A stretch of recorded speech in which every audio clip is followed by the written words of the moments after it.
Welcome to BrandBusters with your hosts, James Schwinn and Sean Lee. Together, we bust open the latest in CPG, retail media, and life, or whatever the we want. And for today's episode, we got something special cooked up for ya. Extra spicy. Take it away, Sean. Welcome back, everybody, to the latest episode of BrandBusters. We have some fantastic guests for you today.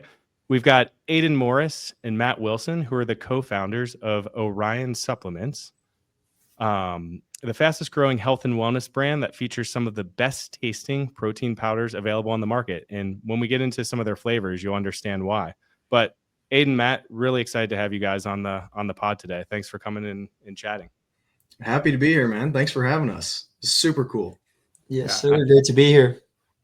I've got to jump in because what we met back at the Arnold Sports Classic in Columbus, Ohio, back in February? I think that was like an eternity ago. Yep. You guys were hustling. I remember I was hitting the floor trying to prospect potential brand customers for the agency I'm at, and I see you guys just slinging protein. I'm like, what is this? I think you guys might have been the only Gen Z brand or group out there as well. Like you have all the buddies out there. I'm like, and I've been a vanilla purist in terms of any whey protein or whey isolate that I've consumed for like last 17 years.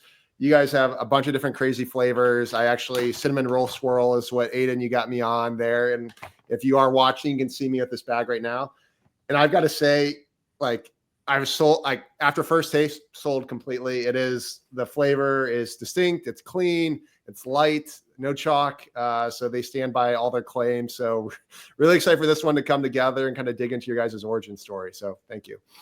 That's awesome. Yeah, I unfortunately cannot try the product. I've got some challenges with whey protein. So I do like pea and rice protein mix to try to get the complete protein. But, I just have to put it with my chalky, terrible tasting protein. Wish I could have this. You know what? Don't knock it till you try it for a couple of days. A lot of people have switched from vegan over to ours. I'm not making any claims about our whey specifically. Yeah. But we don't have a lot of those fillers like a lot of brands, and it's actually those that are upsetting people's stomach, not actually the whey. So nice. Good to know. Good to know. I'll give it a try. But talk to us about this origin story. I mean, from what I've gathered, you guys started back in 2023, so not that long ago, giving samples out at a gym. But maybe this was tied back to a college project as well. So kind of give us a scoop here. For sure, yeah. So Orion actually started at the University of Dayton, which I successfully completed 1 year of there before I dropped out. But It was in the entrepreneurship program there, which is a super cool program. They basically give you $5,000 to essentially just find a team, start up a company. And if you can generate that money back within the first year, then you owe them back that amount, and then you get to keep whatever's left. But if you don't make it back, then it's not really a true loan. So they kind of just keep it off like that. But it was crazy, man. We made it. I mean, truly just experimenting in my mom's kitchen, and test after test, night after night, we eventually came to a blend that we tasted, and it actually tasted not just like protein powder, but delicious protein powder, unlike anything we've ever tried. And it was through just creating it naturally like that and letting friends and family try it. And then, like you mentioned, the sample approach that we've taken of letting local gyms try it, it's been a huge hit from the beginning. Everybody's rallied with our flavor and the passion we have for upsetting this industry. That's awesome. What were like, obviously protein powder usually doesn't taste very good. What was the reason you chose this category to jump into, and how did you know this would be a viable opportunity to kind of disrupt and bring some better taste too? Great question. So honestly, initially there was no plan to disrupt the protein powder industry. But at first, we knew we wanted to make a protein powder company. We truly didn't know how to start. So kind of what it looked like was a chocolate peanut butter flavor in mind. Well, what goes into chocolate peanut butter protein? Well, it has to be protein itself, chocolate, and peanut butter. And, we couldn't get our hands on any like lab made peanut butter flavoring or anything. We didn't have connections with any kind of distributors like that. So we truly just ordered, we actually started with a PB Fit powder, which a lot of people are familiar with, and truly just cocoa. And I mean, it was as simple as just combining two very obvious flavors.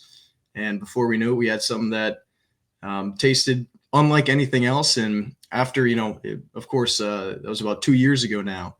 But since then, we've realized that all these other companies, they're just trying to cut dollars as much as they can. And, they're not using the real stuff. They're just using things that taste like the real stuff, which in the moment, it probably seems like it doesn't have a huge effect. But of course, to us end users tasting the final product, it's very different in a good way.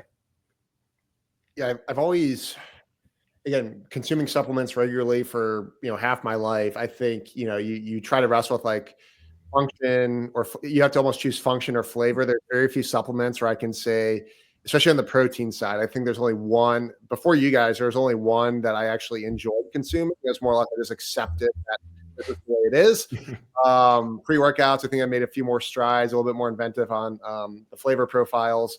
I can't speak to the additional ingredients in there, but talk to us about chalkiness, because I think you guys really focus on, there's two things in your packaging and your value prop. You really focus on no chalk. So talk to us about why is there no chalk, and then how the hell do you guys get the scoop on the top of the bag? Because I was gosh, every other supplement, I'm digging, my hands coated. I hate it, man. It's my least favorite thing when I order new protein. These guys figured it out. Scoop was on the top of the bag. I didn't have a handful of powder and stuff embedded in my fingernails. So talk to us about those two things, because those are massive unlocks. Yeah. So in terms of the scoop, it's really simple. You just put the scoop in last. I think, I don't know what other. Which is crazy. That sounds so easy. Right? Why doesn't everybody else do that? Exactly. Yeah. So, and then in terms of the chalkiness, our products are not mass produced. We've always had this small business feeling, and that goes into our manufacturing as well. We are the ones manufacturing all of our products. And so we always ensure that we're doing everything properly. We're sifting everything very, very well. It's simple ingredients. There's no gums, like a lot of the other companies, they throw those gums in there, which, hurt your stomach. And then in terms of the chalkiness, I think it really just comes down to simple ingredients, honestly. The real ingredients, real peanut butter powder, real PB2. That's awesome. So you guys are manufacturing yourself, which a lot of the people we've had on, it's like they come up with an idea, then they search for contract manufacturers, maybe select one, it doesn't work out, or they lose some money because the contract manufacturer oversold capabilities. What led you guys to kind of keep it in-house and manufacture yourselves? And how did you guys start approaching that as order volume started going up? For sure. Yeah. Honestly, in the very beginning, one thing we noticed that because, we just simply looked up, how do you produce protein powder? Where do we get this made? Who can produce it for us? And most of these places, to even get the lights turned on, you've got to be ordering at minimum a couple hundred units. Yeah. And this was still is a bootstrapped company. So it was really a commercial kitchen was actually what we first started in. It was actually in Cincinnati, and being based out of Dayton, we had to make the hour hike pretty often. Yeah, it's a long drive. It was a pain in the butt too. But at the end of the day, we saved a ton of money by truly having no minimums, and just making product as we needed it. It was kind of where was the kitchen located, if you don't mind me asking? Ooh, it was based off of Shepherd Drive, if you're familiar. I don't know. Yeah, it's northern Cincy, probably about halfway between here, or Cincy and Dayton. And I remember in our first days, we were making quite a few bags even in the early days, and we would have to show up at 10 p.m. Because that was when they allowed us to start making it. So we would show up at 10 p.m. and it would take us probably 8 hours from start to finish. So we wouldn't be getting finished with production until 4 or 5 a.m. some nights. Because they normally would rent it out by the table, but when we would go in there, we would take all of the tables in the space. And shout out Pam. If Pam is listening, Pam, you're the best. You got us taken care of. But Pam would let us come in past 10 p.m. whenever we wanted and just claim the entire space without paying ridiculous rent fees. That's awesome. It was great. It was a lot of memories being made at midnight for sure. That's awesome. And that reminds me a lot of the RX Bar. I listened to the RX Bar founding story, and the founder was making it in his own kitchen. Then he graduated and went to a commercial kitchen, and then continued to get bigger and bigger from there. That's how it goes, man. We actually just got our first warehouse space about 15 minutes from us here in downtown Dayton. But we signed that last August, and we're actually just about to start our second year's lease with it. That's awesome. That's great. It's been fun. Well, clearly you guys, I mean, you've exhibited scrappiness, ingenuity to kind of get this brand off the ground. I think a lot of people have ideas and, want to be entrepreneurs, but they just like all the barriers to entry. One of my favorite stories as I was kind of reading up on you all is the Orion RV. So like, tell us about like highlights of the Orion tour. Is that thing still running and being used? Like what's the word there? Yeah. So the very founding story of Orion, kind of how we made it successfully, was just going to these local gyms in our area, setting up our sample table and just meeting customers and creating a community. And I think everyone kind of knows Orion for that, or a lot of people do, even to this day. But around 6 months in, we really started to see how much we were saturating these gyms. I mean, we were going every day because we didn't have much else to do. We weren't studying anymore. So then about 6 months in, we decided, okay, what if we just take a big risk and we go to New York? So me and my brother actually bought this RV like 2 years prior to this, and like built it all out ourselves. We made it real nice inside. So we loaded the whole thing up with probably 200 bags of protein, drove over to New York for an entire week, and just went to every gym that would let us in and sold.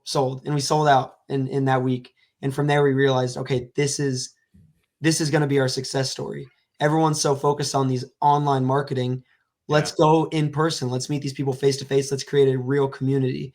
So the RV, I mean, it was just an RV, but the real reason for it is so that way we can get face to face with people without spending an arm and a leg on hotels every night. So there was a couple of times actually where we would sleep in the back of gyms, and we would plug because it was in like January, it was cold outside. So we'd plug the RV into the gym outlet and turn our little space heaters on and sleep. And then at 6 a.m. before people started loading into the gym, we would go shower. And then by 10, we would set up our table and start selling until 10 at night. That's amazing. Yeah. But it is not still currently being used. That's been in the shop for a little bit. But from the early days, like there's no better way than just selling one-on-one to your consumers and getting feedback. Like what were some of the things that you learned being in the gyms, talking to real consumers, getting them to try the product that you probably wouldn't have learned if you were just selling on a Shopify website and using Facebook ads? Yeah, I mean, I think everybody can say that community is the best way to get your name across. If you can spend a lot of money through Meta and get on Facebook and Instagram and get your name out there, but people resonate to a product when they have a reason to. And I think, going to these gyms, understanding what our consumer wants, for one, is huge, but then also kind of showcasing our personalities behind the brand. Why should they trust us? Well, because we're literally right in front of you. How many other companies, are the founders actually going out and meeting their customers as consistently and as we are? That's a good point, because I think Sean and I were at an e-commerce agency once upon a time together, and Sean's kind of got a career in CPG, but I think there was an era, if you will, maybe the mid to late 2010s, where I would say there was like a lazy way to launching brands, but pre-iOS update, a lot of people could, you could kind of step a D2C site, run meta ads fairly cheap and have a lot of targeting. And then all of a sudden that kind of evaporated and went away. But to your point, like just actually being boots on the ground, getting in front of people, letting word of mouth drive, because that's so much more compelling. Like we think about like the path to purchase for a lot of people. Like it's something, if you haven't used it and like it on yourself, the next tier is probably like, who are your buddies recommending? Who's someone that you like and trust recommending? So especially if you work out, and this is a very dedicated community, there's a ton of stuff on like Reddit and a lot of different groups and following in the supplement space or Twitch or whatever other areas. And it's like, if you have one person that's very like compelling and convicted about a certain product, like everyone's going to jump on that. So I think really kudos to you guys for doing the hard thing, and maybe in the the era being as connected as we are via like technology, like just opting to get in front of people like in the flesh and have conversations. I founded an insect control brand that was a non-toxic insect control brand in 2017. Launched on Shopify, grew it to a few million bucks. But I would go to all the like home and garden shows and like go to like Home Depot aisles and like talk to people. And that was where I would say, I mean, we learned a lot from like reviews and everything else, but like the big product improvements we made to the product early on were all from feedback I got, just actually boots on the ground talking to people. And if you don't do that, I feel like you miss such a big opportunity to know what the consumer actually wants and, you know, learn about the challenges or opportunities of your product in the early days. There's a great book I read. I forget who the author is, but it's called Super Fans. And it talks a lot about how, you know, you have these very famous musicians who have people like girls with photos of them in their closet and just obsess over them. And I think even though we're not necessarily putting our face out there in the same way that, you know, an artist might, but our company is creating super fans. There are people who are so dedicated to just the name Orion, even though it's just a protein powder. The life's too short. The community based around it is so much greater than just a product. Yeah, I think and that's going to create kind of that groundswell for you guys. So when you go heavier, again, Sean, no strangers to the e-commerce and digital marketing world. It's an expensive kind of customer acquisition cost. So for you to really build that groundswell organically, that's going to create a halo and spillover on all your digital efforts. And then all of a sudden, you know, people are going to be talking about you guys in a couple of years as this overnight success when, you know, you've been, you know, already at it 2 years, but I think making a lot of great traction. Kind of one thing on this, again, you know, we talked about what you found as like the gap. I mean, supplements in general, hyper fragmented. Like what other niches, if any, are you guys trying to carve out? Like, as you think about, is it really focusing on like the flavor and quality of the product? Are there other like categories that you think can kind of bring what you've accomplished with protein to? Like, how do you go about determining that? Yeah. So in terms of flavor launching, it's always a little bit tricky to determine what we should launch next. There's things outside of protein powder that we've wanted to do, but it just hasn't felt like the right time. When it comes to flavors, what we're really passionate about is making or using the real ingredients as our base. So obviously whey protein, but then, you know, for our cinnamon, we use real cinnamon in there. Our peanut butter, we use real peanut butter. Oreos, we use the real Oreo, you know, and we want to make that consistent across all of our launches. I think that's a huge thing of what keeps us niche. You know, you look at these other brands, they use cacao, similar to what we'd use, but they use, you know, processed with alkali. And I think there's nothing wrong with that. But when you're using the real ingredients, people definitely taste the difference. It tastes authentic. So yeah, I mean, when you ask about the niche, it's the chalkiness not being non-existent in our product and the real ingredients. And it's great too. I never would have guessed that a company could get as far as we have now with only 3 SKUs. I mean, truly, people ask us all the time, you know, are you guys going to release new flavors? And our answer is always yes. You know, stay tuned, be on the Instagram. Yeah. But, you know, I believe that strongly, if we only had 1 flavor, I think we could still have gotten this far. And it's really just kind of like we've been talking about, more the vehicles of how do we get in front of people? How do we build these relationships that, you know, they almost matter more than how sexy our website is or how many flavors we have. And just, just kind of built very strong with a strong foundation. But I think it's great because a lot of brands get into the trap of launching too many SKUs too quickly, and then you're just tying up a ton of cash and inventory that may not move. And there's like the concept of the 80-20 rule, which is 20% of your SKUs are going to drive 80% of your revenue. Whether you're a 10 SKU brand or whether you're a 100 SKU brand, it almost always proves to be true. So the fact that you guys have been able to keep it pretty tight and that people like the flavors that you have, I think is super smart. Otherwise, you're just burning time, energy, and cash to launch new SKUs that may not perform as well as the ones that are already performing. So kudos to you guys for doing that.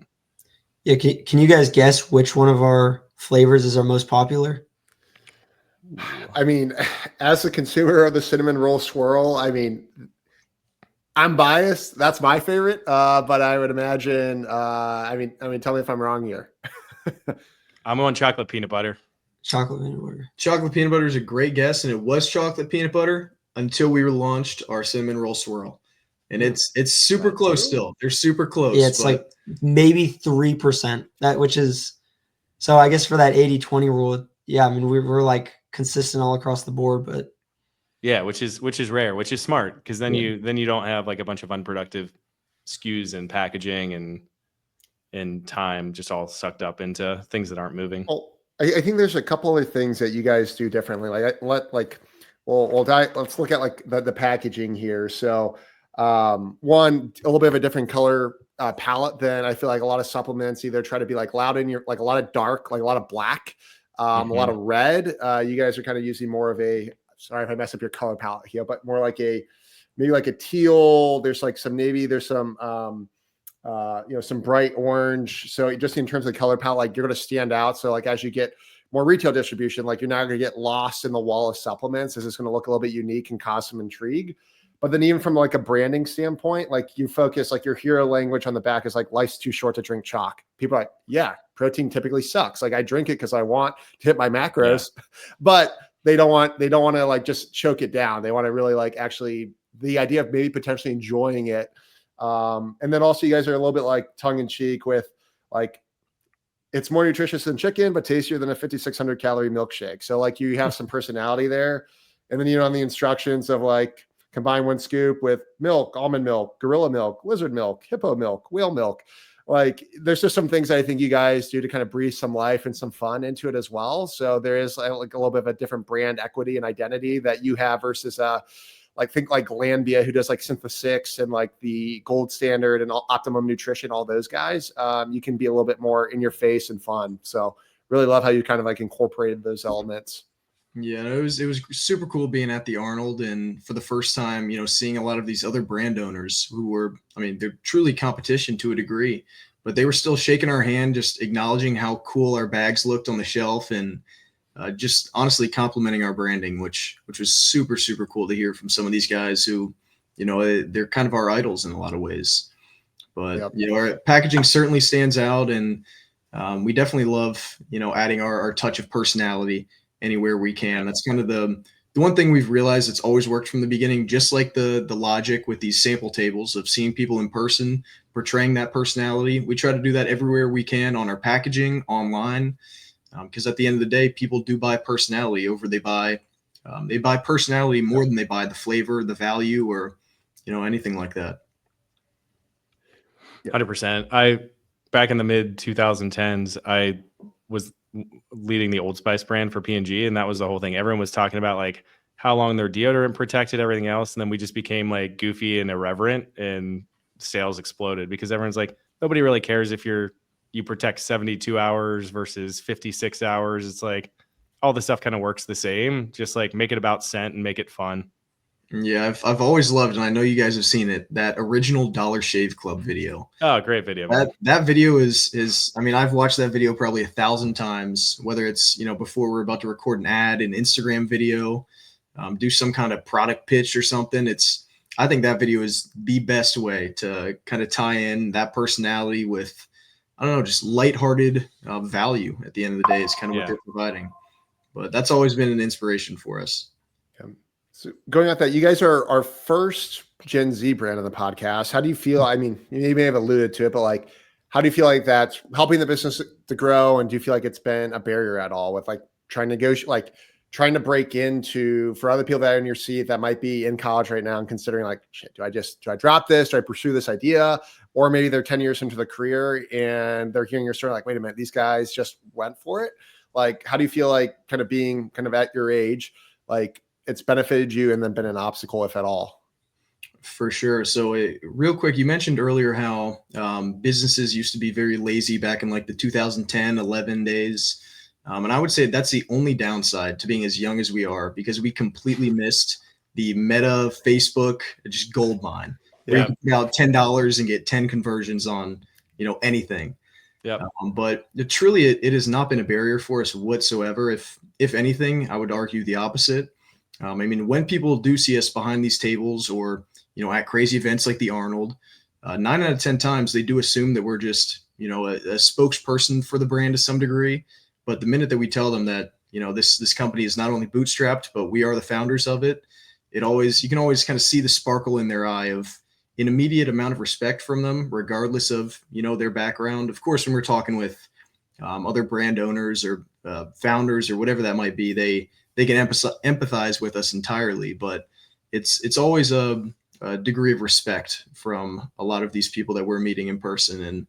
And I kind of just helped attribute a lot of what we're doing to that exact point. People love small business, man. Agree. And I mean, the competitive advantage you guys have too is you can hop in an RV and go spend a week in New York and sleep in the RV.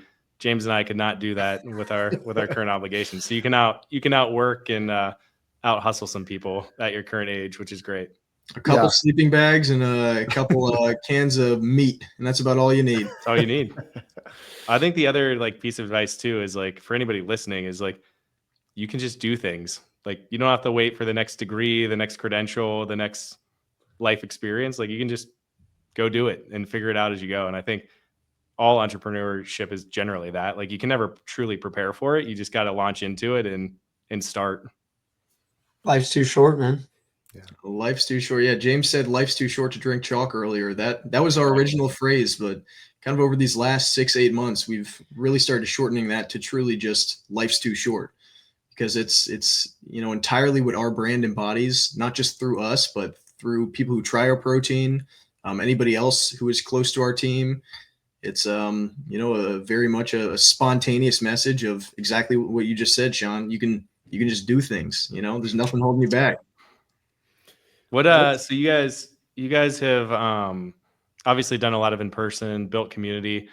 What are some of the marketing channels that get you excited as a growing business? I know we talked a little bit about Meta. Are you investing there? TikTok, Instagram, Google search? What do you see as working in 2025, and what are you most excited about spending dollars on the future? For sure. So we do not have any physical locations aside. We're working with a few brands who are our products in their retail stores, but we do not have any locations ourselves. So we are, primarily an online company, and with that, it means we've got to nail content and we have to nail online marketing, online advertising.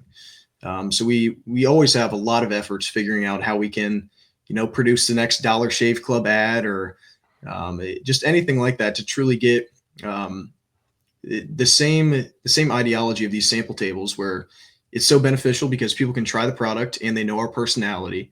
And with our ads, 90% of our ads are pushing the same thing, which is some variation of a sample pack, which just gets good value in their hands, gets our foot in the door with these companies, and immediately just creates some form of trust, because we say that our protein tastes good and then it tastes great. And then, of course, when we follow up with, good email marketing and even just great customer support. Right now, I'm doing everything with customer support. So when I say it's great, it is phenomenal. But we treat everybody like our only customer. And I think that people really respect that. But we certainly haven't moved away from the sample tables whatsoever. That's kind of Matt's thing, where he's been really scaling it as quickly as possible. I'll let him take that away. Yeah, obviously Aidan does a lot of the online marketing. He's kind of a wizard with that. And then when it comes to these in-person sales, I call it the vibe coordination. We go into these gyms and we give the good vibes. And so we've been getting a ton of people contacting us asking hey, I met you guys at a gym. I really want to be part of this team. How can I work for you guys? That's awesome. And so we've brought people on before in the past to kind of, go to local gyms with us, but we've realized now people really want to be part of this team, especially younger guys and younger women too. So we're in the future, I think this is going to be it's going to be that story that people talk about later down the line, but we're going to go big with this. We're going to be in every gym in the nation with our sample table. We know that 1 out of every 2 people that try one of our samples ends up wanting to be a customer. Yep. And so as long as we can get into these gyms and market our brand and get people to just try it and, meet us, bring the good vibes, you know, we know we'll be successful. So that's the future of Orion, honestly, is just getting into every single gym, every bodybuilding event, every tennis match, every pickleball contest. Like, that's what we're going to be doing. I think you said something really interesting of 1 in every 2 people that tries a sample ends up turning into a customer. So I'm gonna make some broad assumptions and tell me if I'm wrong here. But if your focus is on really selling the sample packer to get all 3 flavors in people's hands, my guess is that's probably a loss leader for you, and you're not making margin on the initial sample pack, and you're banking on the 50% of people that try it to come back and, you know, buy the flavor they like and then continue purchasing multiple times for the next year or 2. How did you realize that was like the best approach? Yeah, I mean, the life's too short. You know, we had to cast the net and see what it does at one point, and we certainly did back last fall when we started running these sample packs for the first time. I mean, because we do all of our own manufacturing, all of our own fulfillment, we're able to truly get the best dollar on all of these operations at the end of the day. So it certainly is a loss leader in that degree. But we, you know, numbers are everything. So we're tracking as many numbers as we can. So many numbers that it makes me sick sometimes just looking at everything we're tracking.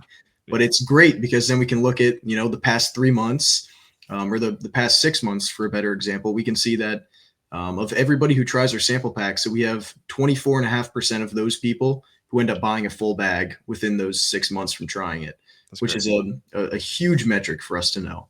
I mean, we can confidently say that it is just a numbers game, and the more samples we send out, the more customers that we're going to acquire.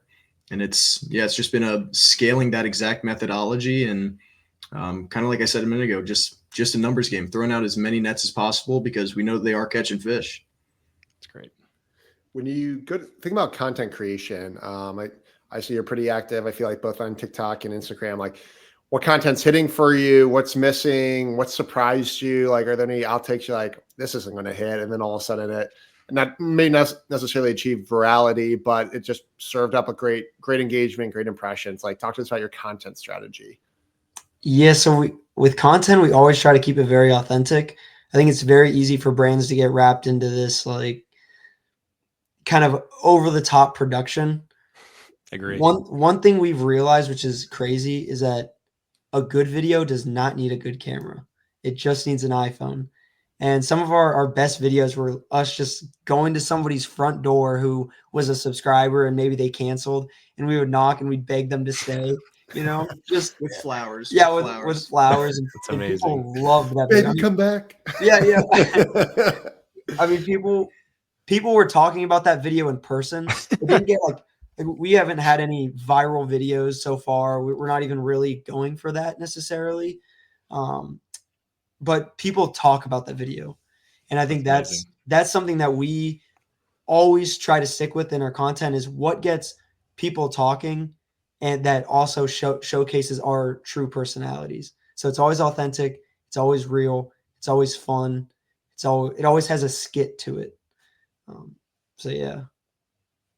And then do you guys like carve out, is it just, do you have a pretty planned like content calendar? Do you plan like one day, like, hey, we're just going to bust out like, I don't know if you know Brock, I'm going to mess up his last name. Like, I think Mamiser from Frost Buddy. I know he'll just like isolate for like 3 hours in a day and just churn out a bunch of videos and then kind of see what hits. Like, how do you guys plan that out, if at all?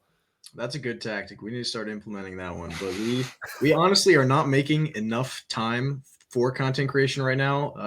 We know it's super valuable, but Matt and I have so many things to do right now to where, you know, we need to truly make a content calendar of what days are we going to sit down and do this. But honestly, with these last few months, it's been more of a kind of spontaneous thing. If we're making protein, or if we're, you know, driving to Hothead Burrito to get a lunch, you know, we might flip the camera on, but it's been a very inconsistent thing for us. But with that inconsistency, we've been learning, you know, what works, what doesn't. And I mean, of course, we're pulling out our phones to record videos all the time, and with the intention of not everything sticking. So we've got the right mindset. We just need to make more time for it ultimately. Cool. I've got to ask, who this is a protein company after all. Who's the strongest guy or gal on the Orion team? Who can push the most metal? I gotta say, Aidan's definitely the strongest on there. I drink a lot of Orion, man. a lot. Nice. Love it. Now, when it comes to like the pickleball courts, Nah, I still hate- take it.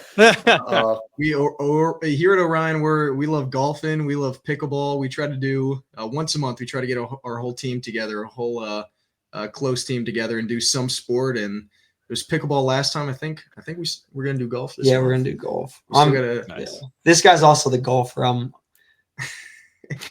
not. I do a lot of planning with the sports that we do too. Got it. That's Got awesome. it. Yeah. Awesome. One thing that we've asked most of the founders that have been on here is from the time that you launched until now, most people usually have that like, oh shit moment where, you know, things might blow up, or you think you might be coming to the end, or you might have made a big mistake. Have you had that one moment from the time that you've launched, and how did you recover from it? There's certainly been more than one moment. I wish there was only one moment, but there's one situation that comes to my mind right when you say that. This was actually one of our first scaling problems that we had. We were buying our protein from a kind of middleman supplier, to where he was buying from, you know, the big guys and just kind of piecing it up to smaller companies like us. And this was probably almost exactly a year ago, maybe a little bit more, but prices of whey started climbing for seemingly no reason.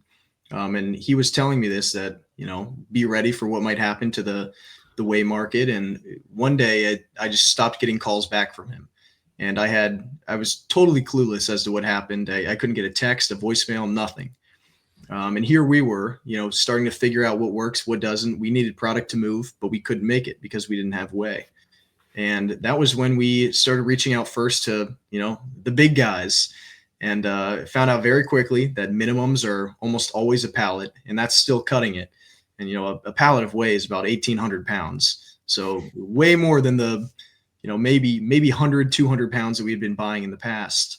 Yeah. But I remember this was, it was probably February last year. Super, super nasty, snowy, icy conditions. I'm sure you guys remember.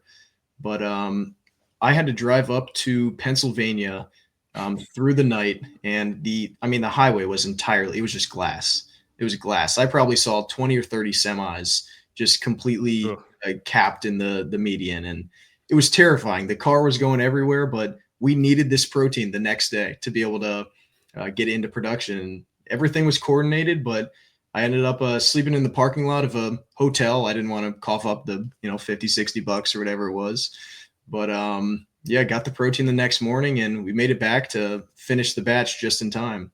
But there was another one, and Matt would probably actually be able to recall this a little bit better than me, but the Chicago. Yeah. So there was that story was awful, especially him sleeping in the car, and like it was pretty much 0 degrees outside. So it was freezing. Yeah, I mean, he had the car on with the windows kind of cracked.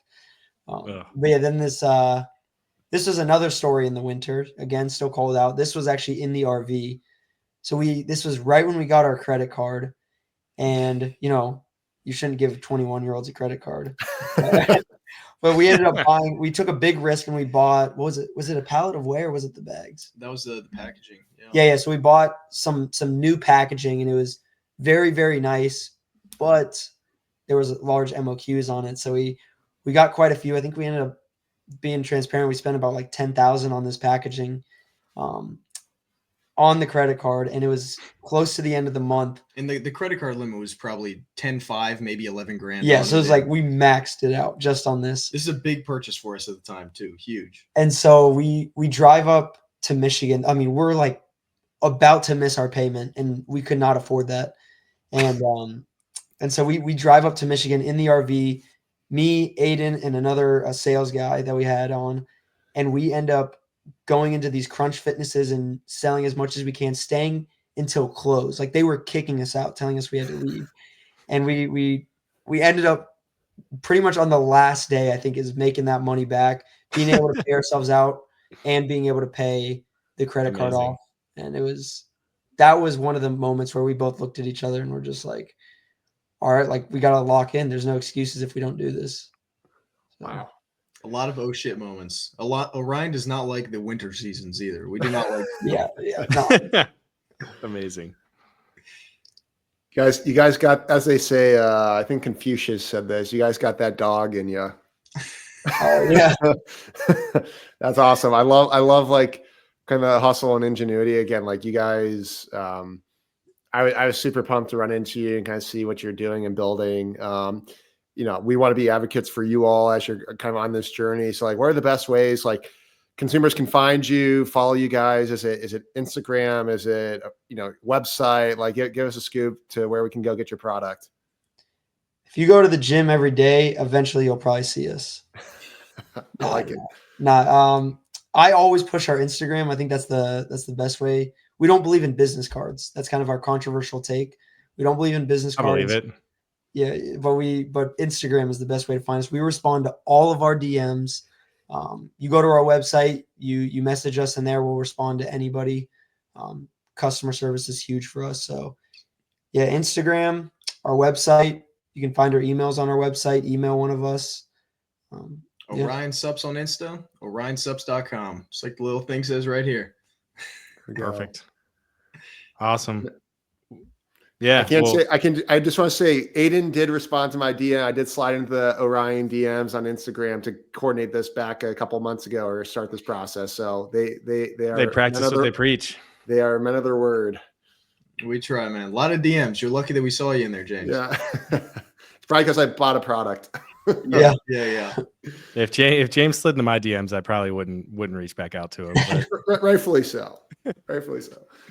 Cool. No, but thank you guys. I think this is incredibly helpful. And if any of our fans found this helpful, make sure you like us and follow us on Spotify, Apple Music, YouTube, wherever you get your podcasts. And please, we don't do this for any advertising revenue. We do it because we like to learn and we like to share people's journeys with other founders and brand owners at big companies. So if you found this helpful, just share the link to your friends and coworkers. It helps us grow and helps us keep doing this. So thank you, Matt and Aidan, for coming on. And with that, we will end the show today. Thank you, guys. It's been awesome.